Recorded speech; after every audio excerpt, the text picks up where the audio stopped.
Jangan lupa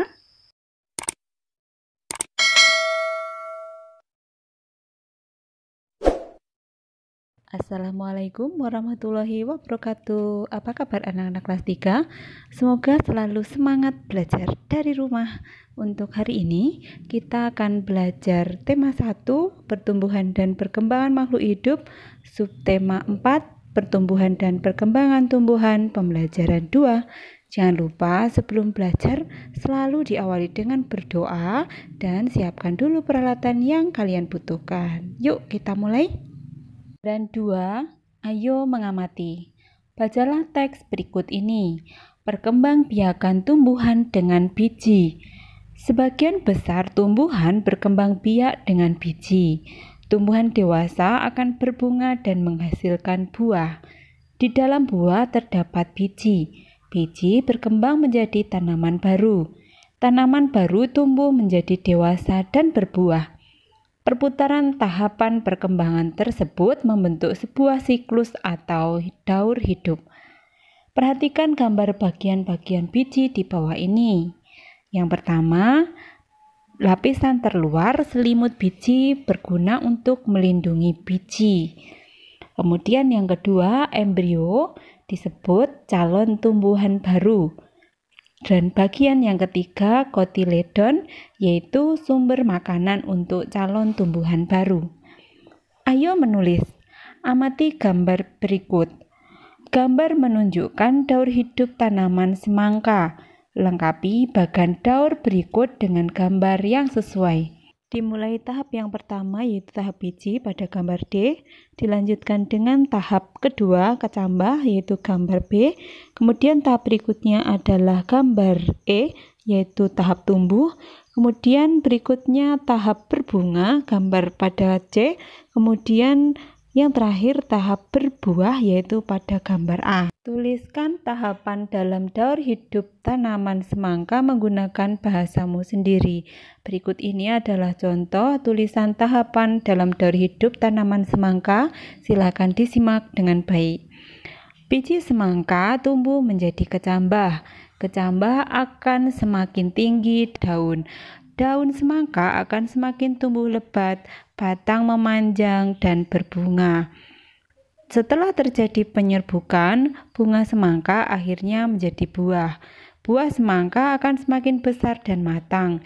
Di dalam buah semangka akan menghasilkan biji yang banyak untuk berkembang biak kembali.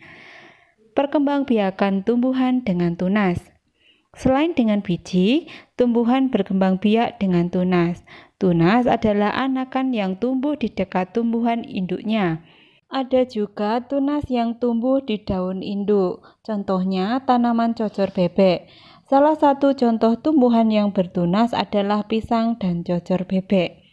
Tunas pisang tumbuh dari batang yang ada di dalam tanah.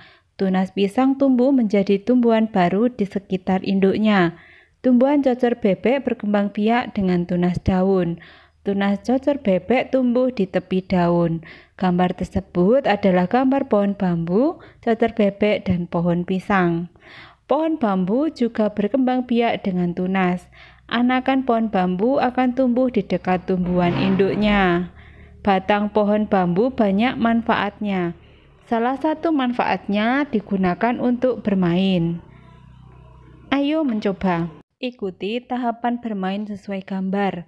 Buatlah kelompok-kelompok yang terdiri atas 5 orang pemain. Seorang pemain akan bertugas melompat. 4 pemain lainnya bertugas memegang batang bambu. Setiap pasangan pemegang bambu berhadap-hadapan dan menggerakkan bambu bersamaan. Gerakan bambu dengan buka dan tutup secara bergantian dengan hentakan masing-masing 2 kali hentakan.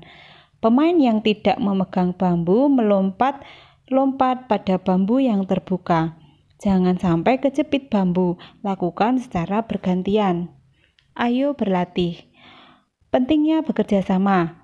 Bermain lompat bambu memerlukan kerjasama yang baik antara sesama pemegang bambu maupun pemainnya.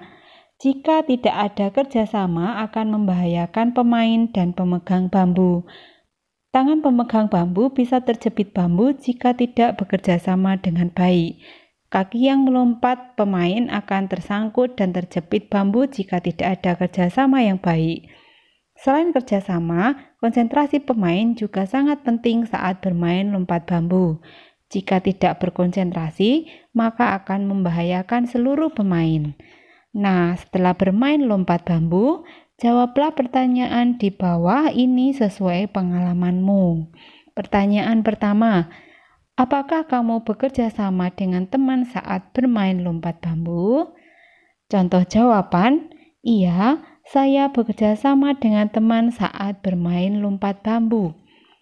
Pertanyaan kedua, bagaimana cara kamu bekerja sama? Cara saya bekerja sama adalah dengan bermain dengan kompak dan memahami tugas masing-masing. Pertanyaan ketiga, apakah cara yang membuat kamu berhasil bermain lompat bambu? Cara yang membuat saya berhasil bermain lompat bambu adalah dengan bekerja sama, kompak dalam bermain, dan berkonsentrasi saat bermain. Pertanyaan keempat, apa yang membuatmu tidak berhasil dalam bermain lompat bambu? Yang membuat tidak berhasil dalam bermain lompat bambu adalah ada teman yang tidak mau bekerja sama dengan baik. Kegiatan bersama orang tua. Orang tua mengenalkan berbagai permainan yang menggunakan bagian-bagian tumbuhan. Dari sini dulu pembelajaran kita kali ini. Sampai jumpa di video selanjutnya. Jangan lupa selalu patuhi protokol kesehatan. Wassalamualaikum warahmatullahi wabarakatuh.